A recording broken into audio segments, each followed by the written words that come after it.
don't know what they must be getting in somewhere. Okay.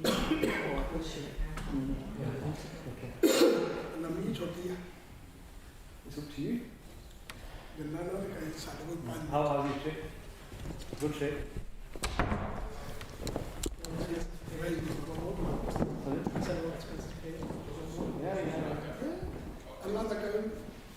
Finding your shit. Doing research.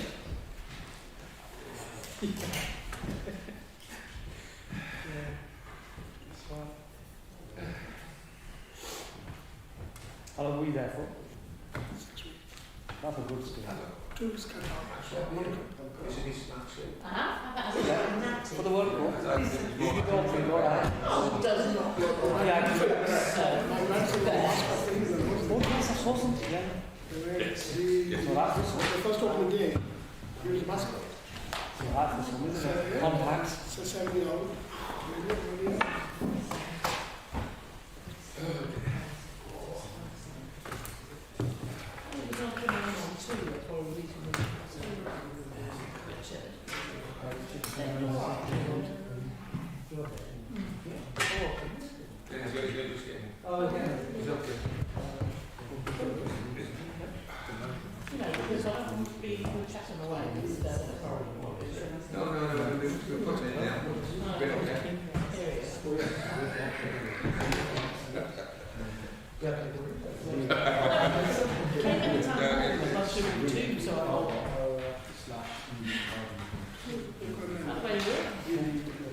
Right, everyone, thank you for attending. We're meant to start at 7 p.m. Any apologies? Yeah. Declarations of interest? No? Okay. Item 2, public Chair. question. Sorry, before you start, it's nice to see a new modern council asset there. He's got a new suit on. He's regenerated like a lot of people. One night only, I promise not to bang the desk. Sorry about that, Chair. You don't need to stand up to talk. I say this now. Item 2, public question time. There's no members of the public here. Item 3, minutes of the previous meeting. I'll second that. Pretty sure. Thank you. Okay, item 4 is Trafalgar House. This is a report which we've previously discussed on P&R, and there's been discussions at the Nelson Town Board meeting on this on several occasions. So we've been set out a number of options which were considered, along with the advantages and disadvantages of each option. So some of the options which were considered were a full refurbishment, a part refurbishment. Option 3 was an electrical vehicle charging hub. Option 4 is to retain the front building and develop a car park to the rear. There's been a lot of discussion around this in terms of the community engagement aspect of it as well. And there was support from the community who wanted to retain at least the front part of portion of the building. So there is that public support there.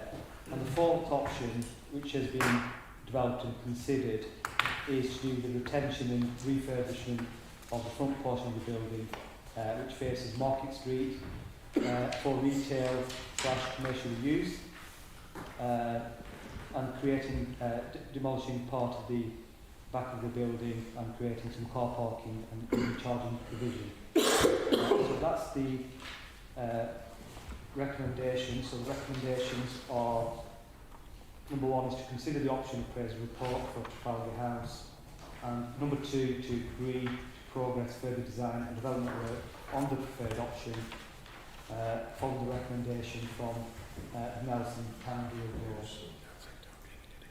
I'll open that up to members' discussion. Anybody want to speak on this? Zafar? Thank you, Chairman. When I read the report, I was, I had quite a positive sort of interpretation of some of the outcomes. just to touch and go with some of the options as well in terms of viability and the overall success of whatever the building would look like. But I think what is clear is the site clearly needs a new lease of life. Any one of these options will be a solution to be able to do that. But of course they have to be viable. In addition to that, we don't have endless amount of money earmarked for this particular project on the town deal. So when I read option number 4, because before I got to option number 4, I was like, well, what do we do? But option number 4 sort of is a light at the end of the tunnel sort of solution for me personally. And I would probably be minded to support it. It means that the heritage aspect of the building is protected, which from day dot is one of the sort of red flags and red lines for me. I would never wanted to have seen this site ever be demolished or interfered with in terms of the frontage of the building. So that was also one of the red lines. So option number 4 protects the front side of it. Insofar as the success of the upper floor being accommodation goes, clearly there might need to be some work done around that, and I appreciate the resolution is to allow for further design and development works to be carried out to make sure that if it is option 4, that is obviously a suitable and a viable outcome, and in practical terms as well, if the upper floors are going to be accommodation, I think it's a 2-bedroom apartment if I'm not mistaken, there's going to need to be some measures put in place to try and protect it from antisocial behaviour / the interference from Lord Nelson, for example, because that was one of the reasons why an accommodation option for Trafalgar House as a whole was sort of put down because of concerns around antisocial behaviour and the interference maybe from Lord Nelson. Whilst generally I would be more than happy to support more residential sites in the town centre because it brings about more footfall. And there was a discussion we had at the last town deal around Pendle Rise and the accommodation solution around there. But I think because of the proximity of the public house next door to Trafalgar House, maybe not at this particular site. But that being said, I'd be more than happy to support option 4 and let's move forward and trying to getting these design and development works undertaken. Yeah, I think my view on this is, I think even though if we decide to go with that option, I think as we move forward, there possibly might be changes in the future depending on funding, etc. And it'll probably evolve as we go along. And this site has been derelict for over 10 years, and it's next to the town hall. It's not a good impression for Nelson Town Centre. We do need to get on with it. We have to have done for a long time, and I think we need to make a decision. So, I mean, in terms of the options, I'm happy to move the recommendation if. I'll second Yeah, okay. Sarah? So I saw you looking at me because you know that I feel that loss of historic structures when there isn't a clear way forward is never good. And I would draw your attention to paragraph 15. The retention and refurbishment of the front portion of the building facing onto Market Street for retail commercial use with scope of residential on the upper floor. Yeah, fine, ticking box. Then, second bullet. Clearance of the building behind, open brackets, subject to viable alternative uses. So already there's doubt and uncertainty. We don't know whether this is happening. Subject to viable alternative uses coming forward as the scheme design development work is further progressed. So you're going to knock it down and then do later design development work. Okay. Bullet 3. The creation of a car park on the cleared space with EV charging provision. Well, we already know that that's not working for, that was option 3. They said there was no amount of gap funding that could make that work as it currently stands. The space would be designed in such a way as to be used flexibly, could be, for events with the scope to become an EV charging hub in the future if viability allows. So I've just written in the paragraph, in the margin there, I've just written uncertain. Uncertain. And paragraph 19 talks about neglect. And councils generally and people generally look at a scruffy, sad building and they say, we need to solve this, possibly by knocking it down. The worst Christmas present David ever bought me was a book on all the fabulous buildings that have been knocked down in this country since the war. I have never opened that book, and I told him on Christmas Day that I never would be opening that book. That would be a book of tears. I would not be against option 4. I'm not so unpragmatic that I would be against option 4 if there weren't the sub-clauses and the ifs and the should it come forward and would this happen and might there be. Let's look at the financial gap between this option with all its uncertainty and your preferred option and mine, which would be town centre flats. And it's £0.7 million, which is a lot, it's lots. But in the scheme of the total thing, it's not a lot. You know, David and I, we have these conversations. He used to audit multi-million pound companies, and sometimes the accounts would be awry by 2 million. It's a lot, but in the scheme of it, it's not a lot. And in the scheme of doing the right thing, that nobody's going to turn around and say, oh, what a shame they had that P&R where they took that short-termist view. We can't rebuild it now because we knocked it down in haste because we were hopeful that something in the sub-clauses in paragraph 15 might come to pass. We might feel that. So why press that second button now when there's still so much uncertainty? You know, in a previous meeting we were discussing all about the importance of Pendle Rise. And I think everybody in this room, I'm not on the Nelson Town deal ball, but everybody in this room really wants to see Pendle Rise be solved for the good of Nelson and the right thing to happen.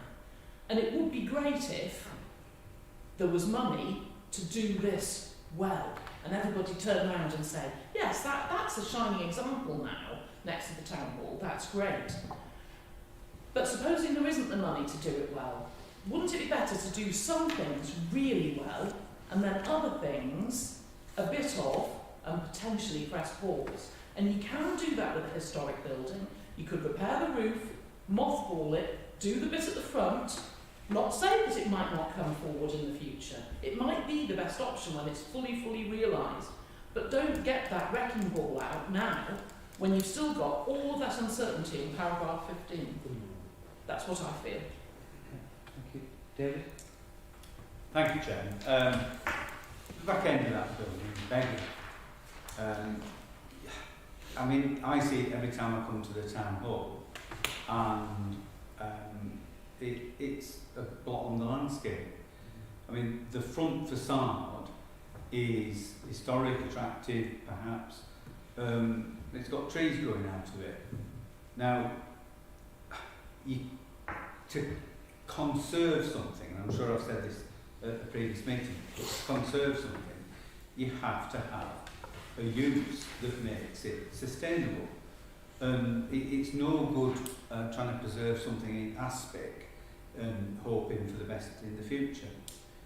I'd like to ask a question of Richard, and that is, how much is that building costing us in the business rates that we're having to pay? Because it's vacant property, it will be liable for business rates, and that's not going to be an insignificant amount. And to suggest, oh well, we'll just, you know, mothball it, is going to cost this council, it's going to cost council taxpayers a heck of a lot of money. So we need to find a use that is doable, a use that will hopefully pay for itself in the future, and one that means that we're not paying a fortune in business rates and in trying to look after a building which isn't the easiest building in the world to look after forever and a day. So I wonder, Chairman, if Richard's got any information on the the business rates. Not to hand, but I'll email Nick at Liberator and get Well, find out. John, surely it's a factor within our consideration as to how much, you know, the property's hemorrhaging. We ought really to know before we start making decisions. That's it. Thank you, Chair. You know, with the electric points, option 3 kind of says it's not financially viable, and then it goes on to say in option 4 that it potentially could be. Is that realistic? I know it's not going to be one of the main companies that will be probably installing those. Is that the reason? Another option is, I'm just thinking, is this something that Pendle board could pick up for residential to go? I think so. I think we touched on it and talked in detail in that last meeting where we said about residential being, you know, for town centres. Could that potentially be an option? I think so. Yeah. Through you, Chair, I think that's the report's really recommending that we have a feasibility study now to get into the detail, because the initial study didn't give us detailed information that we need on this. And 3 and 4 look similar. My understanding of it is 4 is a car park with charging, 3 is charging without the regular car park. So it's more about the combination of the mix. But till we do the more detailed feasibility work, this is just an initial analysis really, which is really what the report's about. And I think I would assure members by saying you're still in the driving seat. This is more work on feasibility, and of course any final decision will be coming back here with the full implications, full costs, the risks as well, the savings in terms of business rates and so forth. So you will be getting that full picture back. And this study that's the subject of the recommendation is really putting us into the position where we can come back with a lot more detail, something approaching a better analysis of forecasting for the future.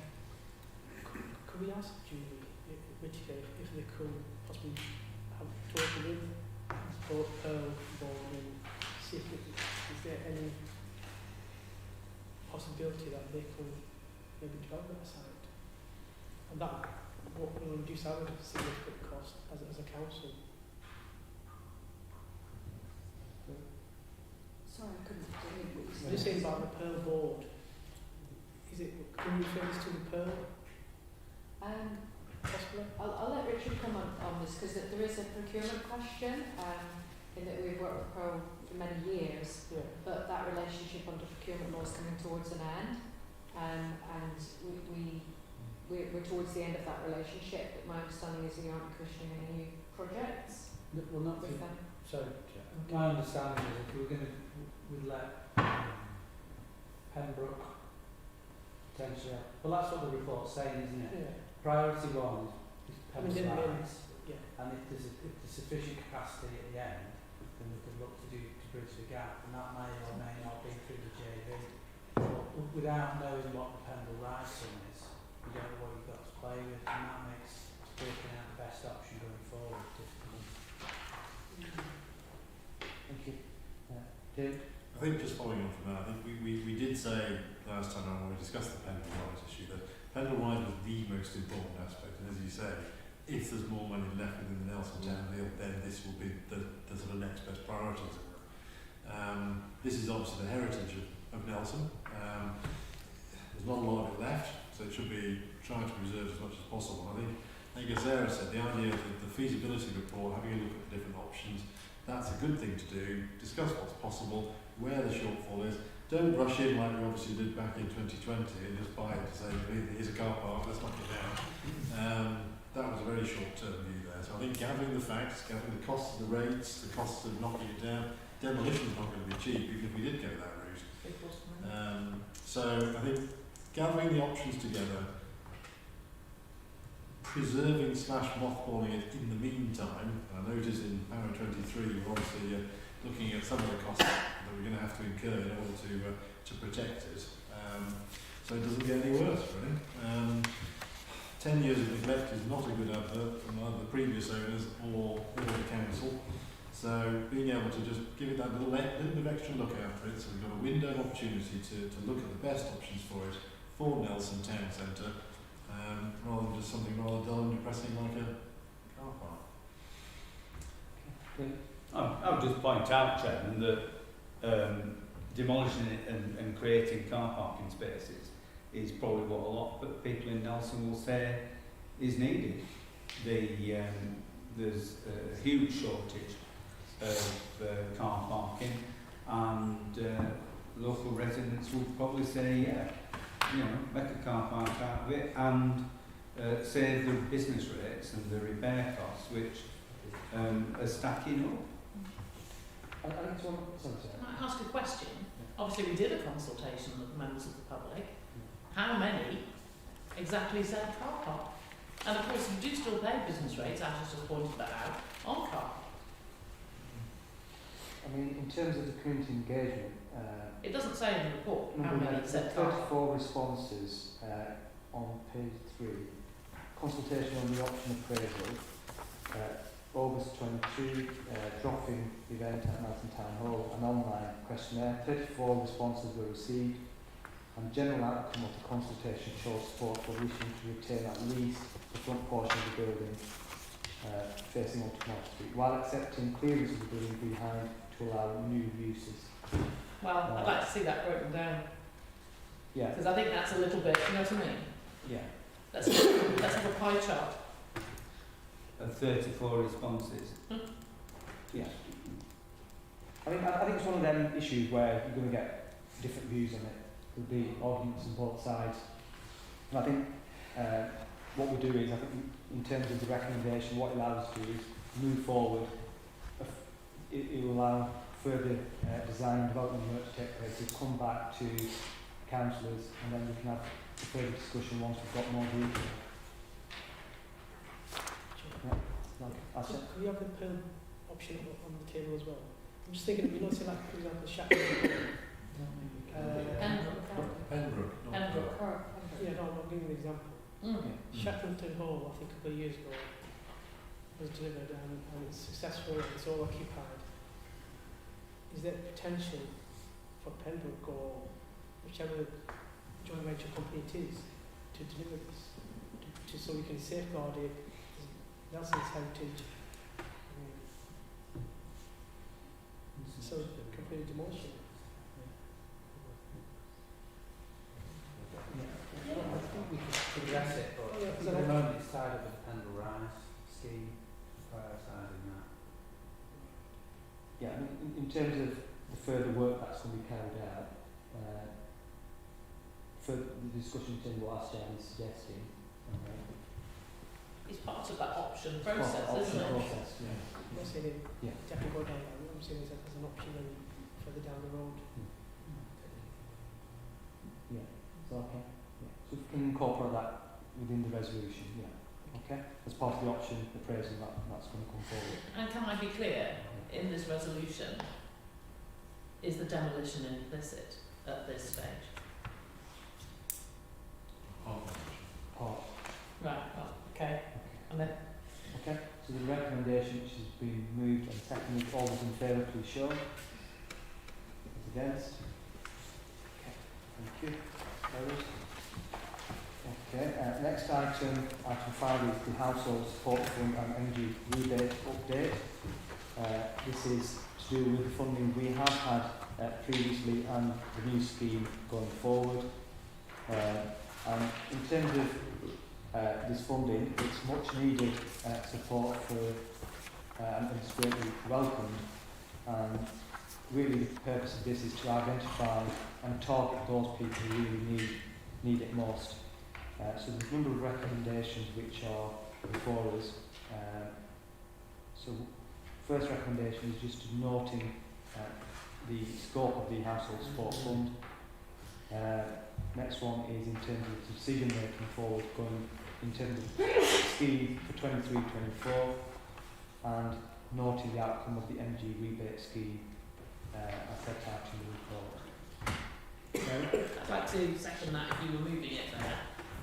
I was really impressed by the breadth of work and the different sorts of demographics and mechanisms by which you reached out across our community, including charities and community groups, as well as actual residents. I'm sure it was an awful lot of work.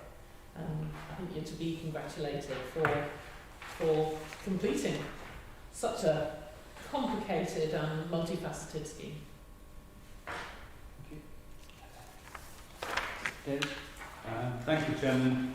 I'm sure when we developed this scheme in the first place that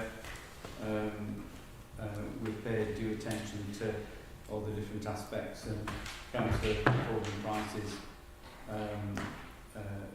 compliments there are appropriate. In terms of the current year, November 22 to March 23, I've got two issues really. First of all, the £300,000 which would award £70 to all Band A properties in receipt of council tax support, around 4,300 properties. How many people or how many households do we have on council tax support that are not in Band A? And secondly, and this is a different type, in terms of the discretionary housing payment, what funding have we already allocated during the current year? And with the total of 25,000 for the final quarter, how does that compare as a proportion of the funds that have already been disbursed? Thank you, David. Richard, do we have that information to hand? I do. I don't know if you want me to. So, DHP I don't have to hand. Off the top of my head, I'm going to say the annual allocation DHP is around 75,000. But I'll need to double check that number.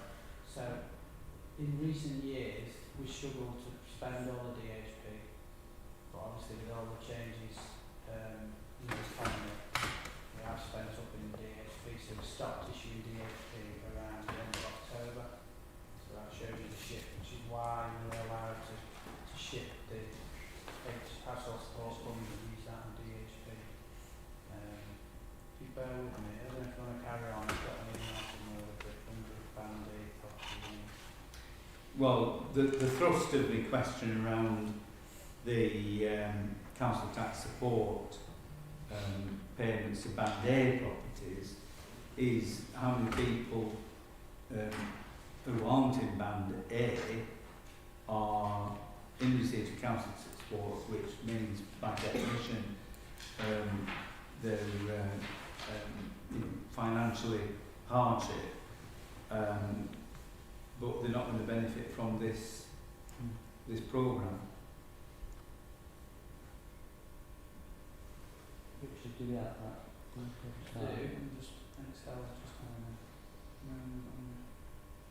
So with the post office support fund, we did mess around with the figures quite a lot because you need to be able to give out enough to make it well cash. And once you go below sort of 70 quid-ish, then the take-up tapers away.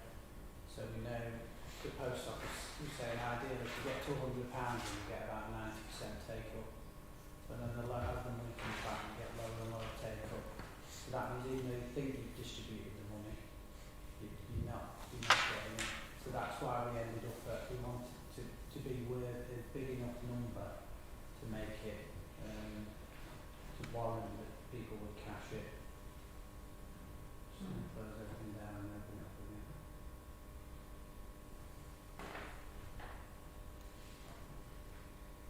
Richard, do you want to, would it be helpful if that information is shared afterwards, or do you need to Well, know the answer? no, I think, Chairman, it's quite relevant really, because were these questions asked when this scheme was approved? So there's 25,000 Band Aid properties. No, I'm not asking how many Band Aid properties we've got. I'm saying how many people who received a council tax support who are not in Band Aid. Yes, sorry, we looked at that, though. I think, if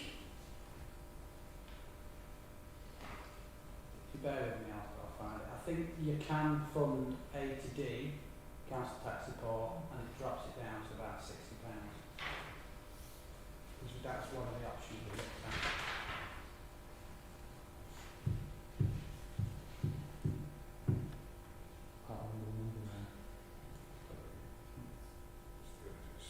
So the three options that we talked about initially was £70 for all Band Aid properties, which is about 4,300. £60 for all Band A to D, council tax support. That's about 5,000 properties, and there's only another 50 in Bands E to G, so you can stick at £60 for all properties A to G. So just to go through again, it's 4,300 in Band A, and that goes up to 5,000 roughly if you go up to all the bands. So to make that work in numbers wise, you reduce the award by about £10. Okay. I just wonder whether the balance is right there, Chairman, because you've got 700 households in receipt of council tax support, by definition not well off, and they've been excluded from the scheme. So whether that's the right call or not, I'm just a bit hesitant. I know when these schemes first came in, that yourself, myself, the then leader of the council, you know, we had quite a lot of sessions, knocking things backwards and forwards, and you know, sort of working out which was the best option, which you know, sort of had the greatest benefit. I just wonder whether this is a bit of a mistake. Is it possible to review this scheme at this time? Because as I understand it, it's been agreed by yourself and the Chief Executive. We've not gone live yet, so we could amend the scheme if you wanted to. Sorry, I didn't quite pick up what Richard said then. It's not gone live yet, so it's up to us to have a look at it. Yeah. Okay. Yeah. Well, I mean, I'm just throwing it out there, Chairman. I think that you've got 700 households in the same circumstances as people in Band A properties who could be deserving. The consequence of giving it to them is that the award is reduced down to £60 for everyone. I mean, if it's opened up to all the other bands, B, C, D, that will obviously reduce the amount the Band A Yes. eligible people Yes. down to what? 60. Down to 60. Yeah, so that it might impact on take-up. Yeah, it might impact on take-up. So the lower you give out, the less take-up you get. But it's just a judgment call, isn't it? Okay. Well, why don't we leave it at £70 and assume that some people aren't going to claim it? Oversubscribe.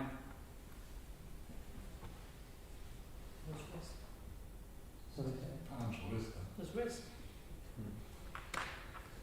Well, are we in the business of supporting people, or are we in the business of calculating our risk and not taking a risk? I mean, it is a judgment call, isn't it? And I think we've also got to look at, I mean, you're right in what you say in terms of Band B people would be eligible or could be eligible, but then I think we've got to contribute are people in Band A properties in more need than Band B, C, D. Chairman, it might just be that you know, they're living in a property that they've lived in for the last 50 or 60 years, and it happens to be in a higher council tax band.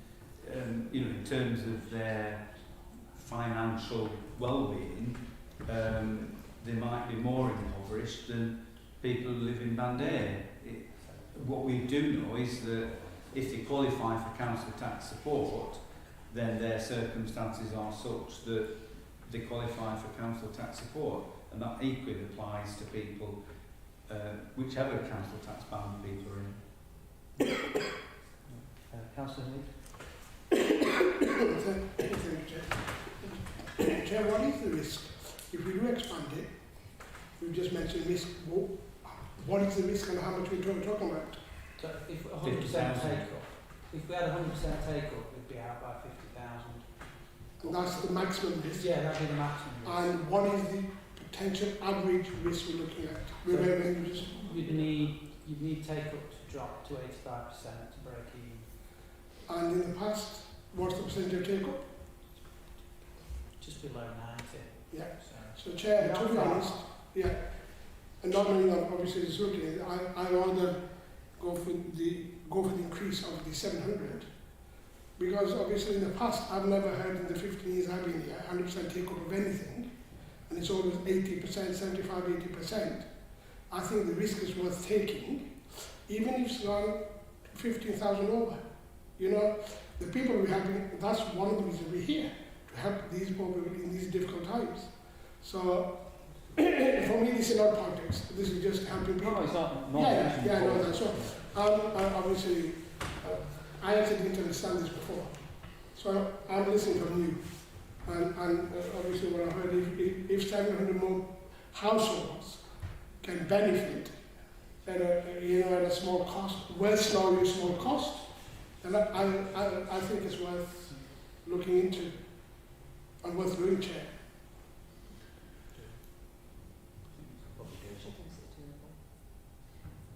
Through you, Chair, based on if the normal take-up somewhere about 89, 90, and the break-even's 85, the likelihood on previous take-up is that it would be somewhere between 15 and 20,000 if it was as bad as that, and it would probably be a lot less. And Richard feels within the fund there could be some flexibility in other spend some other places. Yeah, move that then. Yeah, second, Chair. So in terms of 15, 20 pounds, if the take-up is out, let's say it ends up costing, let's say 30,000, where that 30,000 coming from? Well, there'll be so in the year, if push comes to shove, the council gets an element of admin fee towards its own staffing costs, so we could dip into our admin fee from different there. How much is that? I don't know off the top of my head, but you won't be far off. You'll be there or thereabouts.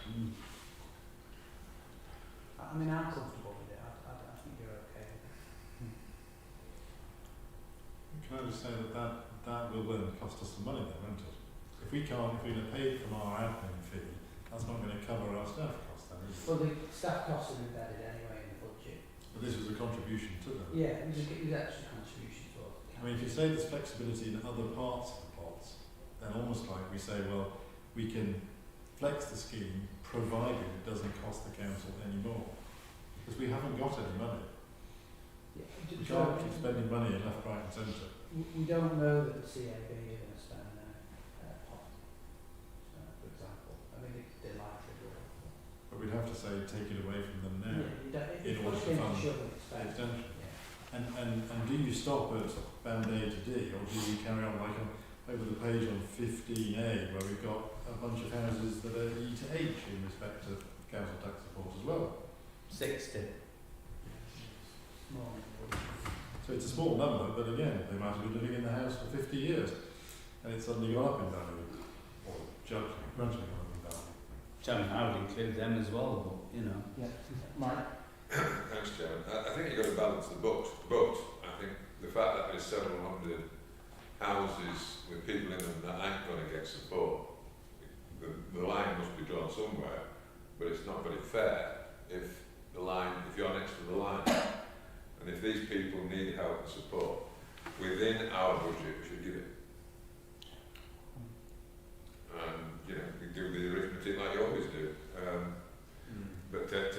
group excluded. Yeah, I think a line always has to be drawn somewhere, but that, I mean, I'm okay with it as long as it's not Yeah. costing the council extra money. Can I propose that there's band A to H and it's £60? Well, Chairman, we've just explored the fact that the take-up is likely to be between, say, 85% and 90%. 90% is the figure of take-up from previous schemes, previous programmes. So if we work on the 90% figure, we're only risking some £15,000 to £20,000 at £70. So that can be contained in the admin fee. And I would agree, you know, for the cost of an extra 60 properties to £70 per property, possibly, if they claim, then I would be happy to include those in the proposal and make it anybody in receipt of council tax support, A to H, and the vouchers are £70. Richard, are you comfortable with that approach in terms of we'll be able to cover it within the funding that we have, and it's not going to cost us as Pendle Council having to use our own. I mean, if you wanted to hedge your bets, you could split the difference and make it £65. But that would be, pardon the advert, conservative responsive. Okay. But then you only need, that would give you 7.5% headroom, which is well I'm comfortable with that approach. With £65, it covers all the properties. Yeah. We'll check. So I think as well, Yeah, okay. if we do the 65, we can always donate the extra. I'll move that to 65, and including all the properties on council tax support. To the second. I'll second that. Okay, so that's an amendment to my proposal for £70 A to H. Are you sticking with yours? Yeah, I wouldn't, because I don't think we're risking very much. It can be covered by That's what we get in admin fees. You know, it's not disadvantaging the council. That's fine. So we've got an amendment. So we'll move the recommend with David's amendment first. He's sticking to. Sorry, no. Yeah, the second No. one. Mine's mine. So because you've moved yours. Yeah. Yeah. So we're taking the amendment first to 65. Okay. No, Chairman, actually, sorry. No, because you'd moved the recommendations at the beginning, so mine was an amendment, and then you can put your amendment afterwards. Okay. Yeah. Fine. We'll take David's £70 A to H. All those in favour? You sure? Yeah. Against?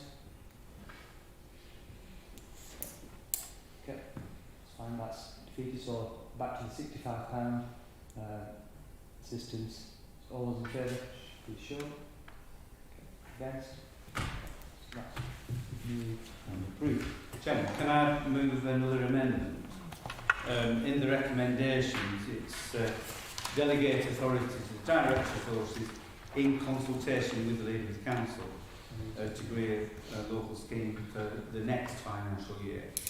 Can I propose that in consultation with the leaders of the three political groups, not the leader of the council, and I do so, and I think the discussion that we've just had highlights why it's so important to have different people looking at this and bouncing off it. The fact that we were able to discuss it here tonight meant that we could change the scheme, and I think that it would be sensible to have such an arrangement in developing any new schemes, so that we've got that diversity of views, and we just sort of bat it around a bit and come up with something that is preferable to what perhaps we might have started out with. So I move that it's in consultation with the leaders of the 3 political groups. I'll second that, Mr. Chairman. Anybody else? Are you happy with that approach? Yeah. Just take a vote, Chair. Just go to the wall. Yeah, okay, so we're going to move straight to the vote now. Any other amendments, Councillor Luke? Or just that one? Yeah, okay. So, I mean, I'm happy with the recommendations as set out, so so it's a straight vote for or against, I guess, isn't it? Yeah, okay. All those in favour of the recommendation with £65 in consultation with the leader? Sorry, Chairman, I've put an amendment about the... We'll take your amendment. Yeah. Okay. It's been moved a second. All in favour of Councillor Whip's amendment? Against? Okay, so that's lost. So back to the original recommendation of £65 in consultation with the leader for the scheme for 23-24. All those in favour, please show. Against? Okay, that's carried. Okay. Next item is looking on the corporate plan 23-27. There's been some really interesting discussions which we've had at Policy and Resource Committee previously.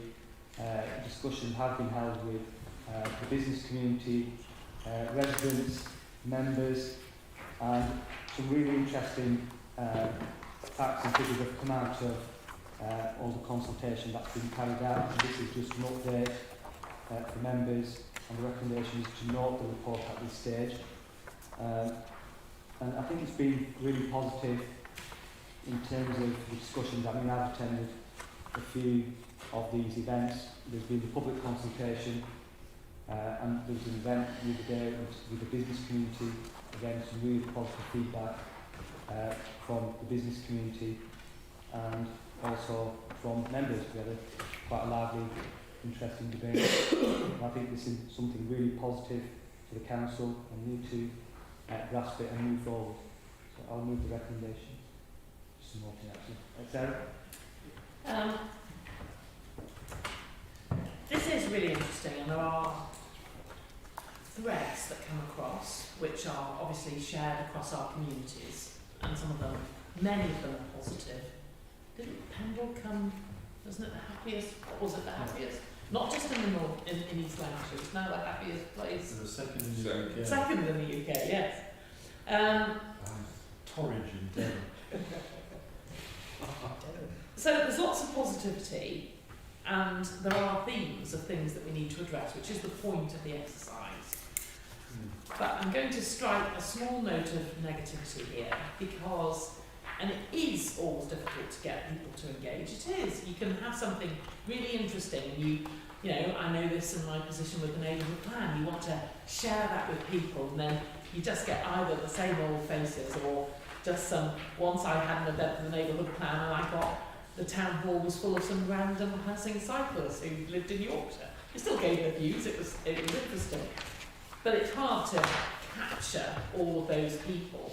And I went to a thing with David and Nadine, which was the vision board sort of workshop on, was it Monday? And I thought it was an opportunity lost, because there were these people in the room and they were so fired up. There was an inspirational HR lady from Silent Night, and there were some MDs of quite big employers, and they had a different message from this, completely different message. So that one said, I want to employ people and I pay them good salaries, and I try to recruit refrigeration engineers on £60,000 a year, which is, I think, quite a big salary around here. He said he can't get them. He says he advertises everywhere, he gets 2 replies, one person doesn't bother to turn up for interview, another person will come. Obviously they give them the job, they're the only applicant. They work for a bit, and then they find that they're sick of having to go every day. And you just can't get them. And then we have this really interesting discussion about the fact that we export young people here because we don't have a university. So we lose young people. Our son is 22, he will never come and live in Pendle, and there are lots of people like that. So that's a shame that we export people to university towns and we can't import them either from other places.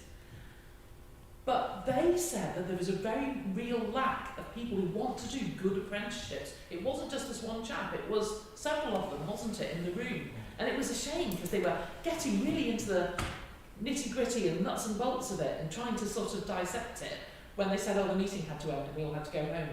And I think it really would be beneficial to have another one of those business sessions. And what was interesting about this business session is that we haven't invited anyone from retail or service sector. We'd only invited manufacturers.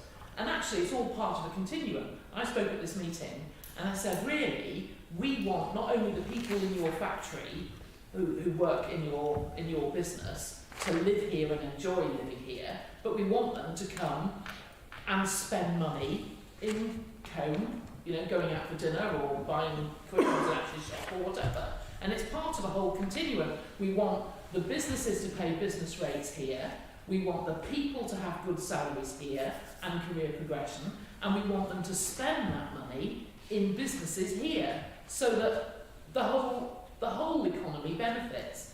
And I think that Pendle Council could be doing some more work around that, because the lady at Silent Night had a really interesting perspective all about the different demographics of the generations, because she was saying, and you were saying it's the same at LCC, where, what's it called, Generation Z, they have a different expectations of career paths and what they're looking for in a job, and they might want more fringe benefits and less money. And we need to understand all of that, because we can be thought leaders and looking at those gaps and trying to plug them. And I think, of course, that was a session within this, and perhaps this will feed in. But I just think we can do more. David and I went to a talkie-okie in Combe, and there were only 2 genuine members of the public there. Everybody else was a councillor. And I'm not saying that councillors don't count, but they're sort of...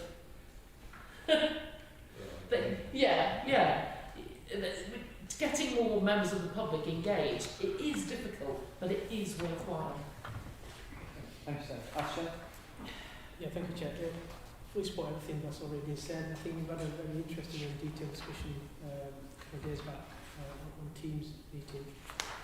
I'll just briefly mention about the child infant mortality. That could be, I know that picked up on the night again meetings, so it could be picked up. And just to jump into what Sarah was talking about, the education aspect. A couple of years ago at Nelson College, they were trying to do something similar to what Burnley has done with UCLA. They were linking up with, I think it's a bit of Lancaster and Salford. I don't think it ever took off as such. I think that's something that we need to push for. If I may just interject, one of the things they said was that Nelson and Combe College doesn't offer a fabrication, come on, help me. Like the end of the joinery. Yeah, it's not offering you out courses. Sorry. Which things like Burnley and you can do, so bring the I courses think in. that's something that we need to tap into. Another thing was about general, housing. We've got terrace housing in Pendle, and vast majority of it is terrace housing. And we need something like similar to what HMR. Honestly, go my level, but from a corporate plan point of view, if that's in there, then we can, future funding comes available, I think it'll be more important and easy to tap into again that kind of type of funding. And community cohesion again is crucial from that point of view. Thank you. Zafar? Thank you, Chairman. I absolutely agree. I think dovetailing a solution with Nelson College, where some of the skills issue arises, is fundamental to this, and of course that will be taken back to the officers working on it. And I made the point the other night when we had the discussion on Teams. It's not just a Pendle issue; it's a nationwide issue when it comes to skilled work in certain sectors. There's massive shortages, and hence why the government has obviously promoted sponsorship licenses for businesses to operate and recruit people from other countries. Nothing wrong with that, but I would much rather see local young be it entrepreneurs or apprentices, taking up those very same positions, which will see them have a fruitful career. You know, and you mentioned refrigeration engineers on 50-60 grand. You know, it's not you know, small amounts of money at all. And I'm sure it's interesting. You know, that's the other thing with the younger generation. They will do things which are interesting. We're not short of talent in Pendle, and I feel it might just be a case of selling, you know, the outlook to them, selling that choice of a possible career in a professional job, be it engineering, be it some other, you know, technical, you know, job in a successful business. So I think, you know, dovetailing that response. I mentioned that from college, but also the schools. You know, dovetailing the schools with the colleges. I know there's prospectuses and careers and all that which are distributed in year 9 and 10 of high schools, and maybe getting the college to sort of up the ante on some of those approaches may well be able to, you know, sort of tap into this as well. Thank you. Ash and then Mike. Sarah mentioned about LCC work that we've been doing this weekend, talking about Gen Z and millennials, and I was gutted to discover I'm already out of date as a millennial, so I don't count in the workforce and their planning anymore. But what really does matter, and the things that have been highlighted as the approach to attract Gen Z workers and what they to plan for them as an economy, or the things that the Gen Z highlight as the things that they look for. Number one would be environmental issues. So they want to see environmental issues as the number one thing that they work for.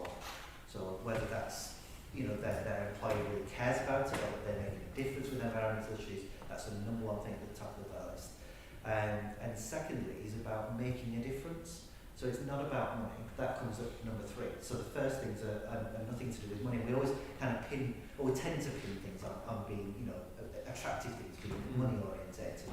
But environment and making a difference were the top things for Gen Z.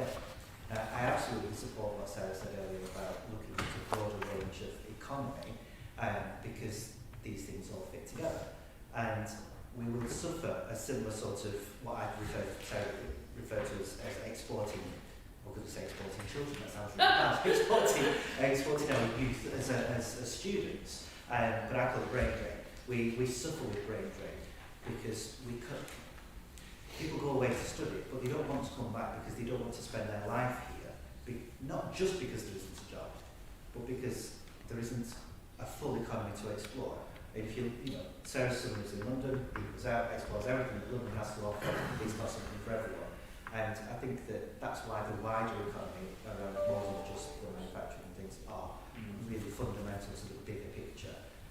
Because I mentioned in our teams the other day about the leisure industry. You know, if we had an amazing leisure industry, we'd be more inclined to live and work here. You know, and so we might end up importing people and bring some of our brains back. Because you're absolutely right, we've got a lot to have here. We don't want to lose it. So let's give people a reason to live here and to work here. Thank you. Mike? I'm confused. Nelson and Colm Technical College, as I call it, have just been given an outstanding set of results. They do bricklayer, do car mechanic. They've moved away from hospitality in recent years. It's one of the best technical colleges, and I know it's not a technical college, but the government are pushing these now and expanding the range of activities which will give at least A-level results and go on from there. Higher education has to suit the people that want to do it. And we've got some great youngsters in Pendle.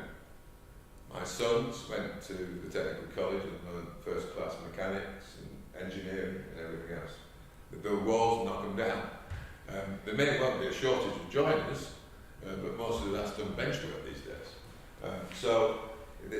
I think the vision people should, and the technical colleges is in that group, they must be communicating on what skills they want to develop. University didn't suit everybody. So I think I'm a little bit worried that there's a communication issue there. If that message is coming out to the vision group, and the technical college, of course, they've just changed management lately, if that's the right way of describing it, and maybe there is a communication issue. But our local companies need to be telling the technical college what they want, because it's there, and it's a hell of a fantastic rating it's just got, one of the best in the north of England, if not in other areas. So we've got one of the finest tools on our doorstep, and we got something to do. I wonder whether these courses, these fabrication courses, I don't know, are very expensive to do. Well, I declare some knowledge. My wife ran a fabrication business of £30 million a year, and she always found it difficult to get apprentices wanting to do that sort of work. But we have a number of fabrication companies in the area producing high quality work, and the men will be pulling those in from outside Pendle. But I mean, the resource is there, highly rated, great team, great campus there. We've got plenty of youngsters wanting to use it, so you know, that's where we should be knocking on the door. Thank you, Mike. Okay. David? Thanks, Chairman. Just carrying on the theme about the college.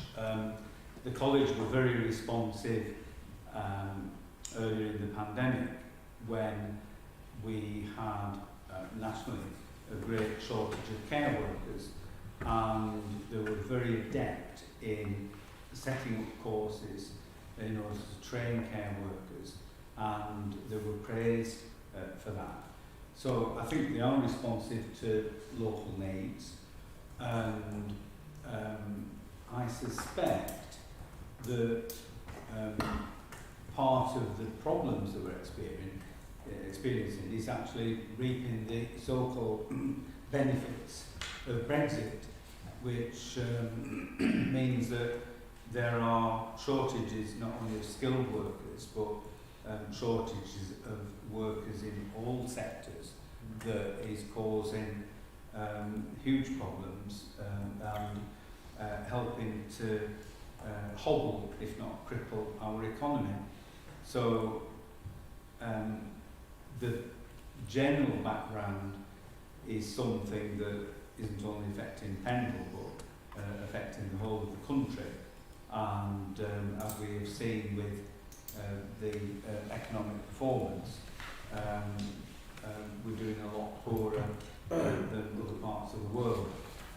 So we seriously shot ourselves in the foot with that.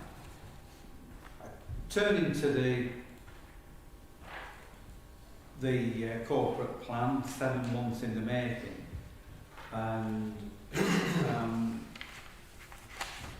we're just getting more corporate speak, which doesn't really get to grips with the issues in Pendle that are most important. And Councillor Mahmood mentioned infant mortality, where if you look at our figures on infant mortality, we are amongst the poorest in the country. If you look at life expectancy, if you look at, is it morbidity, where ill health affects people, we have some of the poorest figures in the country. So where does this figure in this grand document so far? Because I can't see any reference whatsoever to those crucial issues that are key to so many lives of people in Pendle. Why isn't the Pendle Council's corporate plan actually addressing those issues about health and what we as an authority can do to improve that health? Because none of the priorities outlined in this paper are actually addressing those sorts of issues. And then I would turn to housing. We had a debate in this chamber last week about housing stock. Again, we've got some of the poorest housing in the country, and it's always been a top priority for Pendle Council to seek to improve that housing quality, but this, outline of a corporate plan doesn't touch on that whatsoever.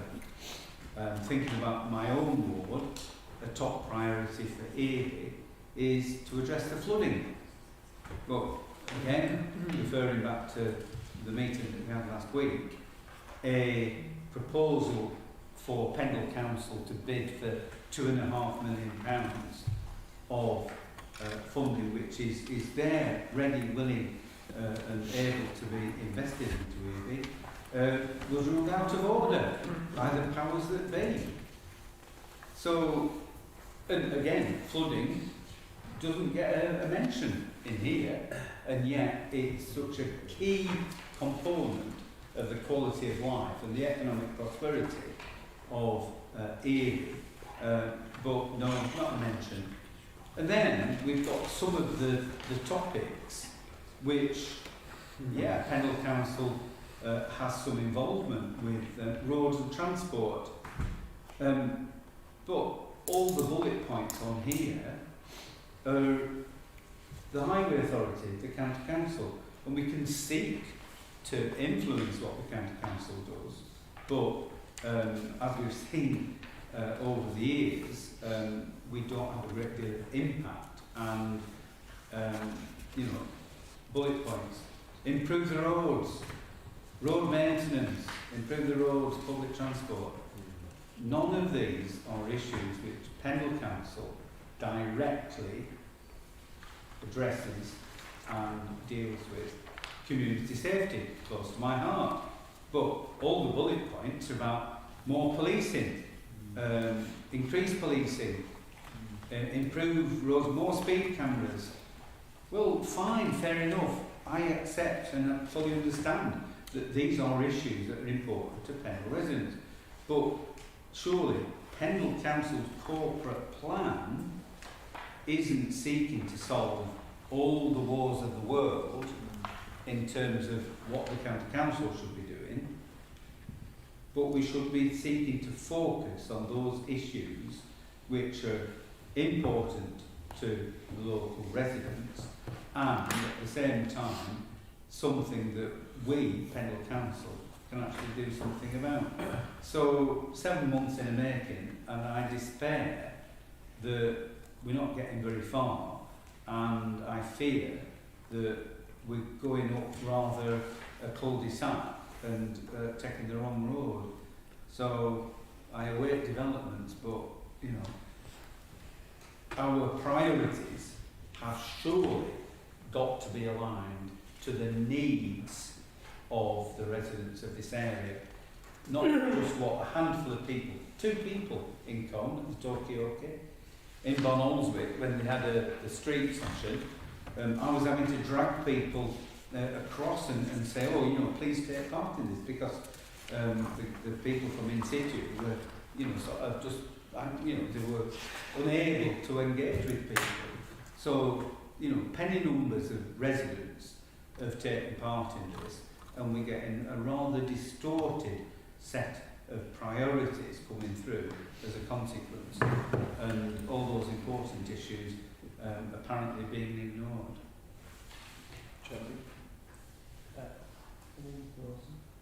Ross? Thank you, Chair. Just to give Councillor Ricks some assurance, Councillor Ricks raised some very good points about the needs and the data and the statistics around the district, and that is information that we have been looking at and we will be using in terms of honing the draft priorities in the plan in the coming weeks. This was really an opportunity to provide some initial feedback on what's been going on with the engagement consultation and what some of the messages were around that. So apologies if that wasn't clear. This isn't necessarily, these aren't draft priorities. This was really reflecting back what we've heard from people through these different events and pieces of research. But just to give you that assurance, we will be looking at the data, and we will be looking at things like housing standards, which we know is a massive issue for us. So there are things that will be getting picked up that maybe isn't on the radar of the public. Not people give you the information from their perspectives, so they don't always know some of the information that we're getting in a local authority. So it'll be a balance of those overlaid with the local political priorities as well. But if I can just give you that assurance, what we really wanted to do was keep you up to speed on what's going on with the engagement. And also it was a really good opportunity as well just to share some of those national studies where Pendle's actually come out really well. Because it's really important to remember that there are some really great things about living here. So we wanted to share that as well. Thank you, Rose. Zafra? Yeah, thank you, Chairman. Just on that, on the back of Councillor Witt's remarks, I think colleagues are absolutely right. Health and well-being, alongside housing standards, etc., should definitely play a part in this. You know, there's the issue of speeding, for example, which is raised practically every month at area committees. You know, things like that is linked in with the community safety response. You know, the other on the final page, you know, it states 422 people took part in the survey, which to me is not low. It's significantly, if not unprecedentedly low. We have about 90,000 people in the borough. 422 people only taking part. You know, it can't be an accurate picture of our borough, and maybe more needs to be done in trying to engage with that. I appreciate in situ and the Tokyo-Oki program in some areas might be taken up quite well, in other areas not so much. Could we be doing something slightly different? Number two, you know, the final page mentions and gives a bit of a breakdown between male and female, which isn't that far apart. But what's more concerning for me is 1 in 10 responses were from Asian British residents, and for me that's significantly low, and it should be a lot higher. The views of all corners of our community must be taken on this journey, and can we do more to try and engage and try and actually paint a more accurate picture? Because some of the remarks, Chairman, you heard last night on the Teams meeting or the night before about Nelson and the image that was being portrayed with Nelson, but I'm not surprised if 38% of that 422 people are from Nelson, Briarfield and Reading took part in the survey. Of course, the remarks are going to be about Nelson in that case, so you know, we're probably missing many corners of the borough as a result. So I'd urge, you know, either a change in approach, but clearly we need to be engaging with a lot more people. 422 people is not enough. Thank you. Slightly comic suggestion, but it's so true.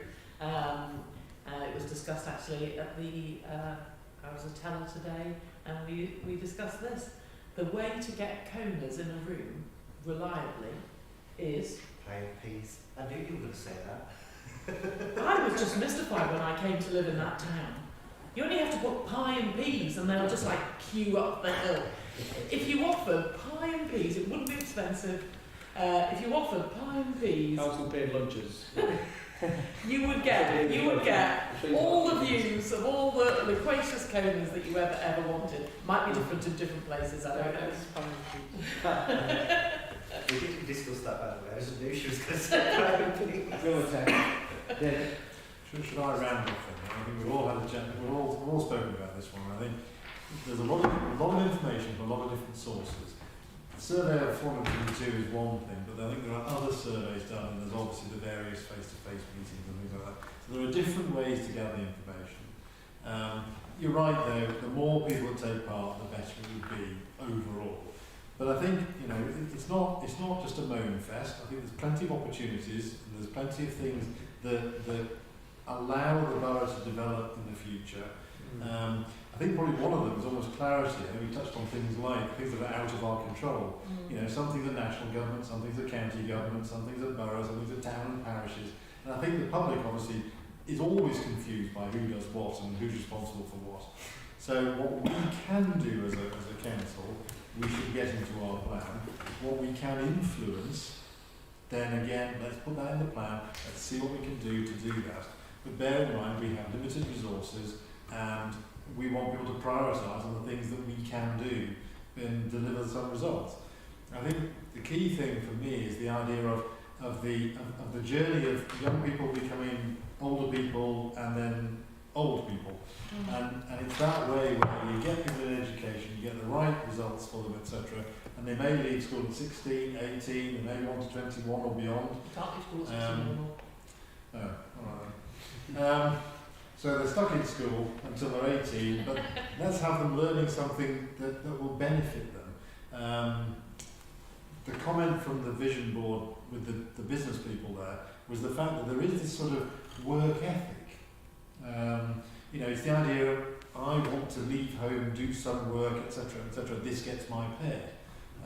We find out through the Co-Youth Action Group, where they have no idea that there are many people in people's lives who don't work. And the idea of giving them the chance to work, earn a decent salary, this is what money is for, it gives you opportunities and choices and things.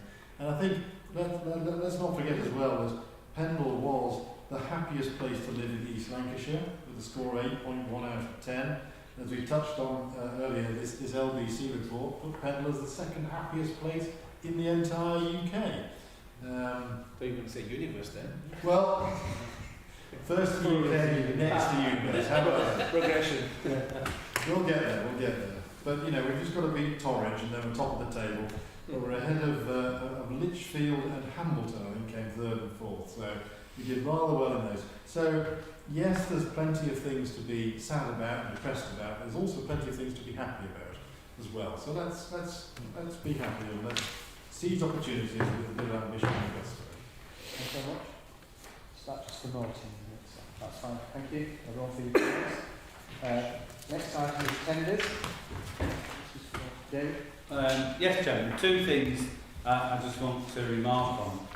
First of all, the first two there, totalling well over £100,000, being overseen by Pendle's engineering section and earning decent fees for carrying out that work, and I think long may that continue. But what I really wanted to speak about was D, improvements at Lomershire Industrial Development. And this is about some landscaping. The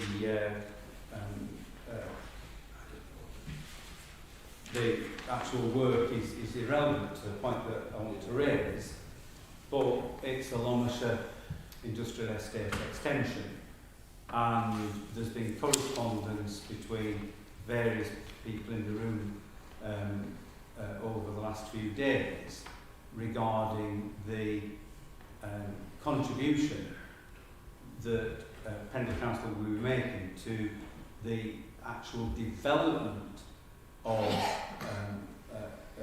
industrial space on the extension, which is due to be leased to a local business when it's completed this time next year.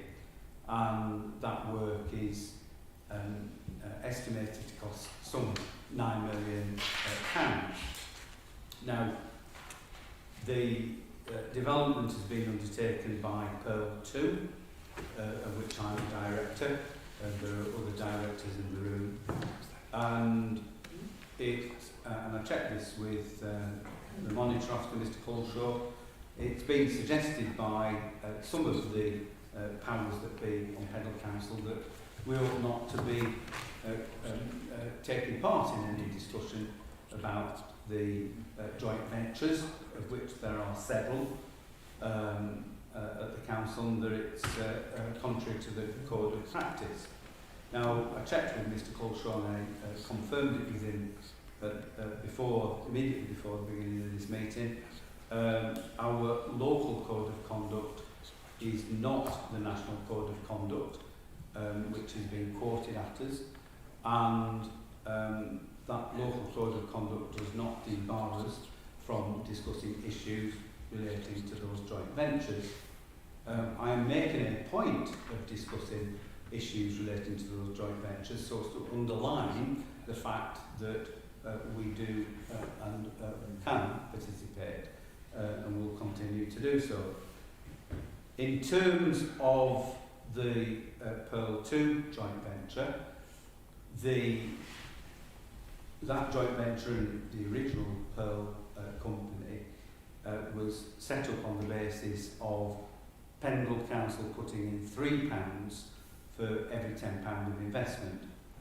So in the case of the actual development of the buildings, which will then be leased and then sold on to an investor,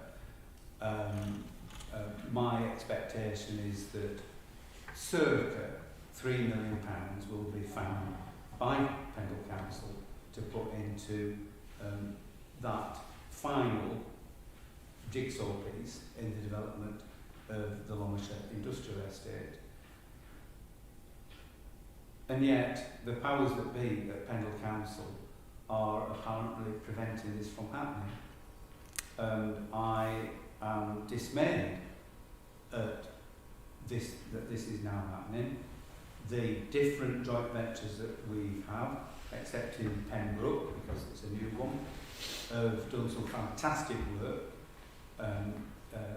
resulting in £100 million or so of investment within Pendle. That marvellous development at Briarfield Mills, Northlight, which is coming towards a conclusion after many, many years of work. We have refurbished and reoccupied hundreds of tourist properties. We have carried out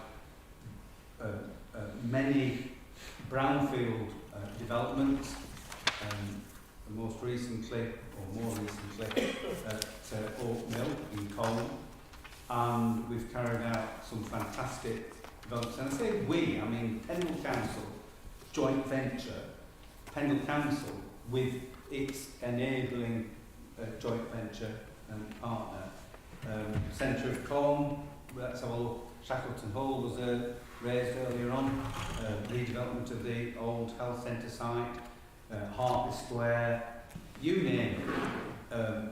The joint ventures have been the vehicle to achieve all the work which, because capital grants dried up umpty years ago, would have been traditionally carried out by Pendle Council, but it's not now possible to do that because that route is effectively closed off to us now. So all that good work has been done on the basis of a 30-70% split of the financing to make all this possible.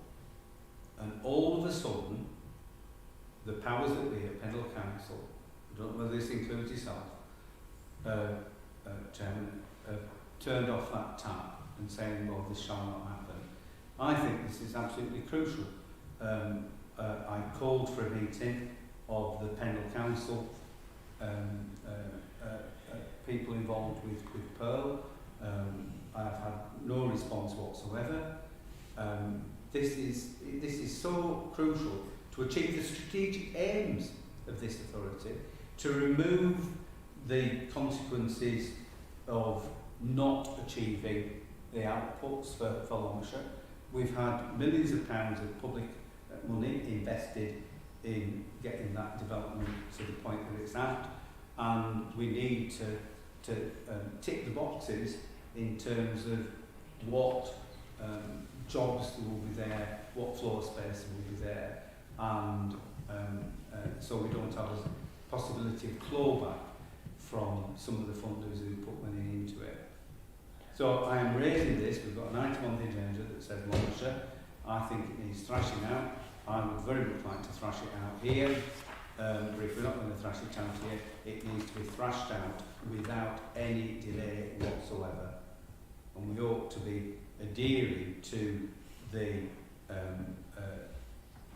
agreements that have been in place now for 15 years or more. Thank you. We're okay to continue this discussion. Yeah. So in terms of, I just want to ask a question. I know there's a meeting prior to us coming. I don't know what's happening. That we've been involved in that meeting and what's been said. But can we have some feedback about the meeting that took prior to P&R? So, Yeah. we need to go to part Do we need to go to part two? I would suggest so, given that, Yeah. yeah. vote. We Is need that- to vote. Yeah. Sorry, Chairman, what's been suggested? Going to part 2 to have these discussions. For what reason? Commercial. Privileged legal attention. Absolutely. Let's get it sorted. No, no, Chairman, are you taking a vote? Yeah, we have to Because take a motion, yeah. We have by and large discussed joint venture matters in open, it's been transparent, we've ensured the openness and transparency in order to quell any accusations that, you know, we're doing things behind closed doors. Why all of a sudden are we being prevented from having an open, transparent discussion about joint venture matters, which we have always done previously? That's the advice I'm giving you, Ash. Mr Chairman, I'd like to get to the bottom of this as well. I sort of agree with a lot of what Councillor said earlier about the joint venture. So I'd like us to have that discussion now. I would like to propose that we move to part 2 to discuss that. Everybody wants to second me do it. So. I'll second you. Okay. All those in favour, are you sure? Okay. Against? Okay. Yeah, so we're going to part 2, so that'll have to be switched off.